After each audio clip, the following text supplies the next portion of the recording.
하나님 말씀은 마태복음 15장 21절에서 28절까지 함께 읽겠습니다. 예수께서 거기서 나가사 두로와 시돈 지방으로 들어가시니 가나안 여자 하나가 그 지경에서 나와서 소리질러 이르되 주 다윗의 자손이여 나를 불쌍히 여기소서 내 딸이 흉악하게 귀신 들렸나이다 하되 이렇게 이방 여자가 예수님께 오는, 그 당시 이방 여자는 유대인들, 예수님 유대인이셨잖아요. 그렇게 상족을 안 하는데 가나안 여자기 때문에. 근데 이 여자가 자기 딸이 흉악하게 귀신 들렸었던 거죠. 그리고 소리를 지르면서 감히 그러면서 예수님을 주라고 표현을 하고 다윗의 자손이요 라고 했습니다. 굉장히 중요한 부분인데, 이제 이방 여인이 예수님을 주, 단순히 자기 딸 고쳐주는 어떤 그 정도가 아니고 주라고 했어요. 주, 자기 주인이라는 거죠. 생명의 주인, 만왕의 왕, 만주의 주, 이렇게 예수님을 그렇게 믿었던 거죠. 그 말이 굉장히 중요한 말입니다. 그 생각이, 믿음이. 그러면서 다윗의 자손이라고. 아니, 바리새인과 사두개인들, 서기관들은 참 희한한 일이죠. 여우도 굴이 있고 공중에 새도 거처가 있을 때 인자는 머리 둘 곳이 없다. 예수님이 그런 말씀도 하셨는데 그리고 자기 땅에 오매 자기 백성이 영접하지 아니하였으나, 그들이 분명히 예수님을 기다렸는데 예수님이 오시니까 몰라보는 역사가 일어났는데, 이 이방 여인은 분명히 그 상족을 못하는 상황인데 그거를 돌파하는 거죠. 그걸 돌파한 거죠. 가까이 앉는 것은 중요한 것 같아요. 새겨 들으세요. 뒤에 앉지 마시고 앞으로 앉으시면 좋을 것 같아요. 이방 여인이 어떻게 이 예수님을 알게 됐을까, 이제 그런 생각을 해보면서 소문을 들어서 알았을 가능성이 있고, 또 다른 방법도 있겠죠. 몰래 예수님을 어떻게 어디서 하여튼 소문으로 알았을 것 같은데, 그러면서 진짜 믿은 거죠. 복 있는 여자네요. 그런 의미에서는 예수님한테 찾아왔다는 게. 근데 제자들이 볼 때는 이거 참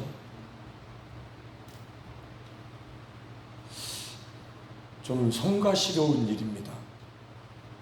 상족을 안 하는 상태인데, 구약 시대에는 거룩한 사람도 부정한 여인,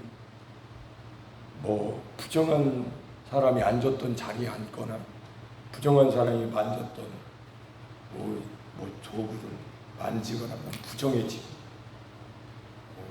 그 사람 옷을 만지면 부정해지고, 그 사람과 접촉했다가는 부정해지고, 저녁 때까지 부정해지고, 이렇게 되는데, 신약은 바뀌었다고 그랬죠. 거룩하신 예수님을 만나면 부정이 없어지고 죄가 없어지고 저주가 없어지고, 그러니까 예수님을 가까이 하면은 저주가 없어지고 죄가 없어지고 구원받고 복받고 건강해지고, 할렐루야. 그러니까 예수님을 어떻게 알고 실상을 어떻게 사느냐가 굉장히 중요한, 그냥 종교심으로 예수님을 외운 것이 아니고 실제구나, 예수님이 나의 생명의 실제라고, 내가 생명의 떡이니 내게로 오는 자는 결코 줄이지 아니하신다. 요한복음 6장에 말씀하신 기록이 그냥 외운 말씀이 아니고 진짜로 나의 진짜 줄인 배를, 영혼의 배를 채워주시는 생명의 떡이라고 깨닫고 믿는 거하고 외운 거하고 전혀 다르죠. 외운들 무슨 생명이 되겠어요? 거기에 무슨 생명의 음식이 되겠냐고, 생명의 떡이 되겠냐고. 그러니까 영적인 세계를 진짜 실상이라고. 영은 실상이죠. 나도 영이니까. 네, 나 진짜 영이잖아. 내가 영혼이잖아. 몸 안에서 사는 영혼이잖아. 실제 내가 영인데 예수님은 하나님의 말씀이 영이요 생명인데 하나님의 말씀을 그냥 글로 외운다? 로고스 기록된 이런 믿음 가지고 무슨 생명의 역사가 일어나겠어요? 그러니까 믿음이라는 것은 실제입니다. 이 물이 실제인 것처럼 실제잖아요. 물이. 예수님도 실상이라고. 하나님 말씀도 실제고. 그러니까 하나님의 말씀을 이 이방 여인이 그 소문을 듣고 예수라는 분이 과연 누구냐고 이 사람이 궁금해하고 물어보고 아마 꼬치꼬치 물어봤겠죠. 그분은 오실 메시아, 하나님의 아들 구세주. 그분의 옷가에라도 손을 대면 다 나았어. 아멘? 다 나았어요. 그러니까 여기 마태복음 14장 34절에서 36절 그곳 사람들이 예수이신 줄 알고 그 근방에 두루 통지하여 모든 병든 자를 예수께 데리고 와서 다만 예수의 옷자락에라도 손을 대게 하시기를 간구하니 손을 대는 자는 다 나음을 얻으리라. 할렐루야. 아멘. 거룩한 생명에 병자가 손을 얹으니까 그 옷가에라도 손을 대니까 다 그렇게 손을 대는 자는 다 나음을 얻으니라. 마태가 본 거예요. 마태라는 세관 마태가 보고 그걸 기록한 게 마태복음이니까 다 나왔어요. 얼마나 놀라. 이방 여인이 복이 있어가지고 그 소식을 듣고 봤는지 멀리에서 봤는지. 이 여자도 불쌍하잖아요. 자기 딸이 흉악하게 귀신 들렸으니까. 저는 성경을 읽으면서 하나님이 제일 싫어하는 것 중에 하나가 귀신 들리는 거예요. 예수님의 사역 중에 한 4분의 1이 귀신 축사거든요. 귀신을 축출하셨단 말이에요. 왜냐하면 사람은 하나님의 형상인데 어제가 언제예요? 주일날 저녁에 말씀 들었잖아요. 하나님의 형상대로 창조하신 존재가 인간이라고. 하나님이 함께 하시는 것. 그래서 하나님의 생명을 먹고 하나님의 영적인 호흡으로 그 하나님의 생명으로 이렇게 살게끔 만들어 놓으셨는데 범죄하니까 하나님을 떠나고 두 가지 현상이 일어나요. 하나는 자기 숭배, 하나는 사탄 숭배. 두 가지 다 우상 숭배예요. 하나님을 모시고 영접하고 하나님의 생명으로 살으라고 아들 성육신으로 예수 그리스도를 보내주신 겁니다. 예수님을 믿는다는 것은 영접하고 예수님의 임마누엘, 내가 사는 것이 아니고 내 안에 계신 하나님의 생명으로 사는 게 하나님의 자녀로 권세받은 거고 그리스도인이고 내 안에 생명이 있는 거죠. 영생하시는 하나님이 성령을 부어주셔서 증거 삼으시고 그러니까 그런 영적 세계를 배우고 성경으로 신앙생활을 하다 보니까 귀신의 역사가 가장 나쁜 거예요. 하나님 보실 때. 하나님의 집인데? 맞잖아요. 그러니까 예수님을 모르고 하나님을 모르고 사는 영적인 무지 가운데 사는 자들이 얼마나 불쌍하고 여러분처럼 매일 복음 듣는 사람들이 얼마나 반대로 복 있는 사람들이냐. 하나님의 세계를 들으니 그것도 종교생활이 아니라 이 시대의 영적인 세계를 연합으로 들으니 그리스도와 연합, 테텔레스타이 십자가에 못 박히신 예수님과 나도 못 박혔다는 게 연합인데 그 복음을 단순히 십자가 공로 예수님이 대속죄물 이 정도는 다 듣지만 연합이라는 얘기는 많은 사람이 들을 수 있는 복음은 아니에요. 그렇게 설교를 안 해요. 설교자들이. 그러니 여러분은 엄청난 복을 받은 분이 확실합니다. 확실한 거죠. 몇 명 안 모였지만 확실한 복을 받고 있는 건데 그러니 여러분이 하나님이 얼마나 여러분을 사랑하신 거냐 사랑하고 계시는 거냐 이방 여자가 이렇게 귀신 들린 자기 딸 여자가 볼 때도 불쌍한데 창조주 하나님이 보실 때는 얼마나 큰 아주 가장 있어서는 안 되는 일이 일어난 거죠. 귀신 들렸으면 무슨 일이 일어나요, 권사님? 나쁜 일이 일어나겠죠. 좋은 일이 아니라. 귀신은 도둑질하고 뺏어가고 죽이고 멸망시키는 도둑이니까. 그러니 근데 예수님이 그냥 호락호락 그냥 들어주시진 않아요. 더 읽어보겠습니다. 시작. 예수는 한 말씀도 대답하지 아니하시니 제자들이 와서 청하여 말하되 그 여자가 우리 뒤에서 소락지를 꽥꽥 소리 지르면서 좋아요? 싫지요. 지금 중요한 예수님 앞에 감히 누가 소리 질렀었고 그것도 여자, 이방인 여자가 가난한 여자. 그러니까 쫓아보내라고 한 거예요. 예수님 아유 정말. 근데 예수님이 또 함부로 하면 안 되니까 제자들이 볼 때는 어떻게 가만히 보니까 좀 그를 보내셔서 말은 그렇게 했지만 솔직한 얘기로 욕하고 싶었을 것 같아요. 어디 감히 이방 여자가 하면서. 근데 예수님이 뭐라고 하십니까? 예수께서 대답하여 이르시되 나는 이스라엘의 집에 잃어버린 양 외에는 다른 데로 보내심을 받지 아니하였노라 하시니 보통은 이 정도 얘기하면 틀렸다 하고 갈 텐데 이 여자는 안 갑니다. 믿음이 중요한 거예요. 이방인에게도 하나님은 하나님이시지 않습니까? 불쌍히 여기달라고 하는 거예요. 애절한 거죠. 딸이 그렇게 불쌍한 상황이 됐으니까. 그 믿음이 잘못되면 돌아가 버립니다. 서운합니다. 예수님 서운해요. 이방인 여인이라고. 나는 아닌가 보다. 이렇게 거기서 포기하면 끝났을 텐데 이 여자는 예수님은 그걸 아시는 거죠. 이런 대답을 유추해내는 거죠. 그 대답이 나오기를.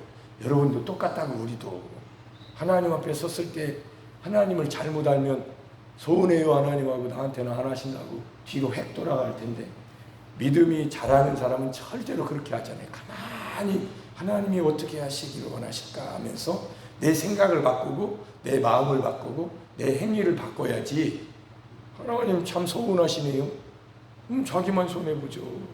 신앙생활은 그렇게 하면 안 돼요.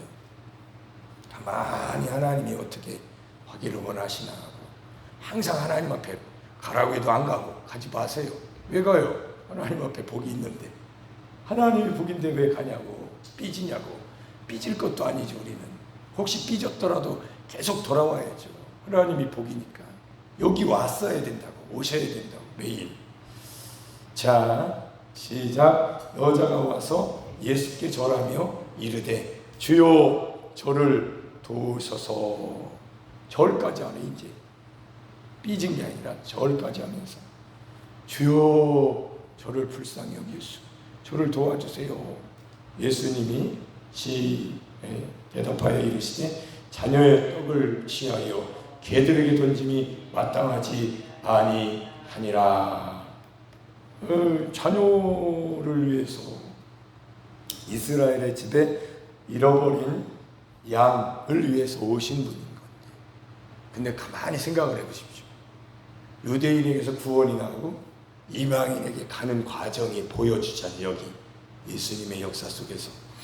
그러면서 자녀의 떡을 취하여 개들에게 던짐이 마땅하지 아니하니라 이런 말씀을 하시니까 여자가, 우리는 여자입니다. 시작. 여자가 이르되 주여 올소이다마는, 그 말씀 맞아요.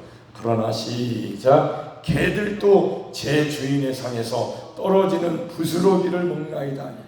아멘. 부스러기는 뭐예요? 예수님의 손이 아니라 예수님하고 보호하는 것도 아니고 멀리서 옷가에라도 부스러기 아닙니까? 옷가에라도. 감히 내가 죄인인데, 부정한 여인인데, 12해를 앓는 혈류병 여인, 누구도 나를 부정하니까 율법으로도 안 되고, 나가! 여기서 살지 말고 저기 사랑방 저기 뒷방 저기 창고 거기 밖에 광 속에 갇혀 있어. 밥 갖다 주면 그거나 처먹어. 이런 상황이 아닙니까? 누가 그 여자를 상대해 줘요? 부정한 여인인데. 만졌다가는 나도 부정하고 엄마도 부정하고 아버지도 부정하고 언니도 부정하고 동생도 오빠도 다 부정할 판인데 친구도 가까이 못 가요. 멀리서 갖다 주고 먹기나 해라. 죽기 전까지 먹기나 해라. 먹고 죽어라 언젠가는. 이런 상황이라고. 근데 믿음이라는 건 뭐예요? 예수님이라는 분이 누구시냐고. 어떤 죄인도 어떤 부정한 여인도 그분한테만 갈 수만 있다면 살아납니다. 할렐루야. 그럼 우리가 그런 상태라고 생각을 해보시라고. 곤고하고 내가 사망의 몸이라고 생각하라고. 그게 다예요. 여러분이라고. 그래야 예수님이 좋고 예수님을 매일 생각하고 예수님만 바라보고 예수님하고 사는 게 너무 좋아진다. 십자가는 그런 사람이 지는 거지. 나는 거룩하다. 나는 죄가 없다. 이런 사람이 무슨 날마다 십자가를 지겠습니까? 바리새인이지. 서기관인들. 맨 트집이나 잡으려고. 트집 잡을 일이 어디 있어요. 우리가 예수님께 달려가서 골고다 갈보리 언덕에 십자가 예수님 만나고 예수님 뭐라고 하시나. 예수님 말씀대로 살아야 되는데 나를 부인하라고 하시는구나. 이렇게 살아야죠. 더 나을 것 없이 그렇게 해야 돼요. 자, 그러면서 개들도 제 주인의 상에서 이 여자가 굉장히 지혜로운 여자입니다. 맞잖아요. 개들도 주인 집 안에 살고 있잖아요. 자기가 개라는 거예요. 그리고 예수님은 주인이시다. 하나님이시다. 그러니까 개도 주인집 상에서 떨어지는 부서기를 먹으니까 이방인들도 하나님이 해를 주시고 달을 주시고 비를 주시지 않느냐. 이방인들도 먹이시거늘 하물며 너희들 일까보냐 좋은 것으로 주시지 않겠느냐. 할렐루야. 아멘이죠. 그래서 이 믿음이 자라야 되는 거예요. 믿음이. 보이는 그런 것들을 썩을 양식을 위해서 살지 말고 썩지 않을 영적인 양식, 썩지 않을 영의 양식을 위해서 믿음 생활을 하면 어떤 일이 있어도 믿음이 그 사람이 힘들고 어려워도 흔들림이 없어요. 이 믿음이 있어야 되는 거예요. 이 믿음은 십자가에까지 가야만 내가 예수님과 함께 죽어야만 예수님으로 사는 이 주연 믿음이 되어야만 되는 거예요. 그게 복음이 가리키고 있는 하나님의 의가 나타나는 믿음으로 믿음에 이르게 되는 오직 의인은 믿음으로 말미암아 살리라는 그 말씀의 의미가 바로 그 의미예요. 그게 그런 의미를 모르면 믿음이 그냥 믿는다고 하지만 현상이 일어나면 베드로가 왜 그런 소리를 들었고 물속에 빠져들어갔습니까? 아이 바람 소리를 들으면서 무서운 거죠. 우리 삶이 그렇지 않냐. 우리는 매일 세상을 보면서 현상이 상황이 우리를 그렇게 흔들지 않냐고. 바람 불고 풍랑이 일고 두려워하게 만들고 걱정하게 만들고 염려하게 만들고 그런 거 없는 사람이 어디 있어요. 공동묘지는 없지. 그러면 매일 그걸 어떻게 사냐고. 그러니까 나를 부인하는 거예요. 내가 그 앞에서 두려우니까. 좀 덜 두려운 사람도 있겠죠. 겁이 없고 힘이 세고 뭐 공수부대 나온 사람은 덜 두려웠겠지만 근데 그런 사람이 믿음이 있습니까? 자기를 믿지? 물론 아닌 사람도 있겠지만 우리같이 연약한 사람들은 예수를 십자가로 믿는 거예요. 할렐루야. 그렇게 되시길 축복합니다. 이 여자는 개들도 제 주인의 상에서 떨어지는 부스러기를 먹나이다. 이 굉장히 중요한 말을 한 거예요. 이런 믿음이 되시기를 축복합니다. 하나님 우리를 부스러기를 주신다고 그랬습니까? 우리도 이방 개에 불과했지만 예수 피값으로 우리를 사시고 하나님 자녀가 되는 권세를 주셨잖아요. 아멘. 가슴이 안 떨려요? 웅장해지지 않고 이런 복음을 들으면 그냥 뭐 멀리서 듣는 것처럼 오늘 설교하시네 이렇게 들립니까? 막 가슴이 떨리면서 막 내가 그런 개 같은 이방인이었는데 야 내가 예수님을 믿고 하나님의 자녀가 되다니 야 내가 생각을 바꾸자. 마음의 생각을 변화를 받자. 아, 진짜 세월을 아껴야지. 내 믿음 생활을 진짜 한번 모세처럼 80세 부름 받아보자. 할렐루야. 120세에 생명을 낳아보자. 100세에 사라처럼 90세에 생명을 낳아보자. 어떻게? 진짜로 아기를 낳든지 아니면 복음을 전하든지 성령으로 막 충만하여 새로운 삶을 살든지. 그런 사람은 일반적인 사람은 아닙니다. 아니, 새벽에까지 나오시고 더위로 추위에도 아랑곳하지 않고 새벽 예배까지 나오실 정도면 그런 믿음을 가지시기를 축복합니다. 그런 믿음을 가지고 남은 여생을 그냥 내 육신의 힘은 아니에요, 권사님. 50 넘어보니까 내 육신의 힘이 아니고 하나님의 힘이 와야 돼요. 하나님의 생명의 능력이 와야 돼요. 하나님과 교제하는 삶이 실상이 되어야만 되는 거지. 육은 뭐 매일 수패하는데 뭘 거기에 무슨 희망이 있겠습니까? 그러나 하나님의 창조주의 생명이 임하면 달라져요. 그렇게 믿으시기를 축복합니다. 안 달라지면 그게 생명입니까? 이론이고 개념이고 교리지, 글자지. 하나님은 글자가 아니에요. 개념이 아니고 생명이신 분입니다. 영원한 생명. 그러니까 그 생명을 젊은 날에는 내 육신의 힘으로, 혈기로 힘을 가지고 살았다면 이제는 그게 아니고 믿음이 자랐으니까 하나님의 생명을 가지고 한번 살아보자.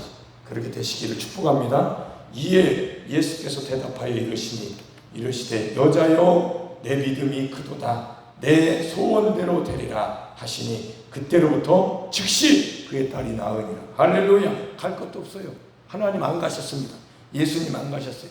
예수님은 시공간을 초월하셔서 갈 것 없다. 백부장의 믿음을 보시고 이스라엘의 이만한 믿음을 본 적이 없다 하셨고, 이 이방인 여자에게도 네 믿음이 크다 그러셨어요. 베드로에게는 뭐라 그러셨어요, 권사님? 네? 믿음이 작은 자요. 베드로는 3년 반을 쫓아다녔는데도 예수님은 혹독하게 빠져 죽어가는 베드로를 주여 나를 구원하소서 소리 지르니까 예수님이 즉시 손을 내밀어 붙잡아서 한다는 소리가 뭐라고 말씀하셨어요?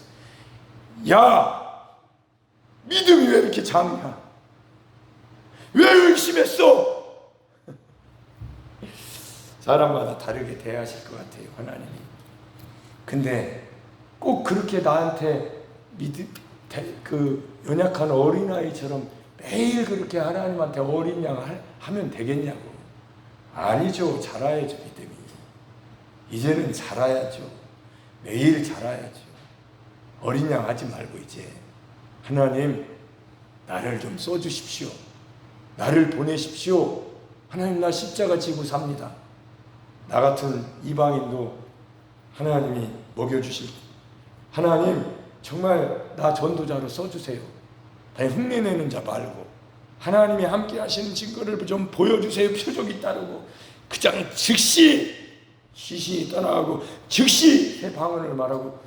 저 사람 아직 살고 있는지 모르겠네. 저 명성주에서 하는지도 모르겠고. 아프다고 그랬었거든요. 한 10몇 년 전에 여기 왔었잖아. 자기가 좀 돈이 좀 있다고 하면서 새벽 기도 한 10일 왔습니다.